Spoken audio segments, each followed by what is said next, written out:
একটা কথা আমার মাথায় ঢুকে না জানো, কি? যে বিয়ের আগে একটা ছেলে একটা মেয়ের পিছে ঘোরার জন্য এত সময় কোথায় পায়?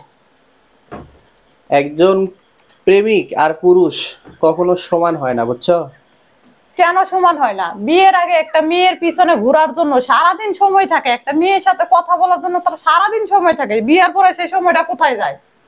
প্রেমিকের কোনো কাজ নাই, শুধু একটাই কাজ, সে প্রেমিকার মন খুশি রাখবে, তার পিছে দৌড়ে বেরোয়। কিন্তু স্বামীর অনেক দায়িত্ব, তার সংসার সামলাইতে হয়, বউ বাচ্চা সামলাইতে হয়, মা বাবা সামলাইতে হয়, সবাইকে সামলাইতে হয়। তাই বলে বউরে সময় দেওয়ার সময় তো থাকে না? বউ বাচ্চা কি বাইরে গেছে? সংসারের ভিতরেই তো বউ বাচ্চা, তাই না? সংসারের ভিতরে ঠিক আছে, তো বিয়ের আগে এত সময় দিছো তোমারে ছাড়া বাঁচবো না, আমি এটা করি ওটা করি, তুমি তো সারা দিন আমার পিছে ঘুরছো, এখন এখন 2 মিনিট কথা বলার সময় পাও না তুমি আমার সাথে?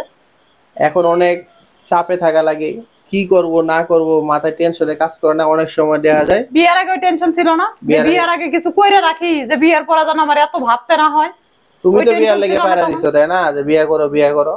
আমি কইছি যে তুমি কিছু না করে আমার বিয়ে করে নিয়ে ই করো গা, আর এখন একটু সময় আগে তো দেও পাও না বলতা না? যে গাছতলায় থাকবা, এখন কি সমস্যা?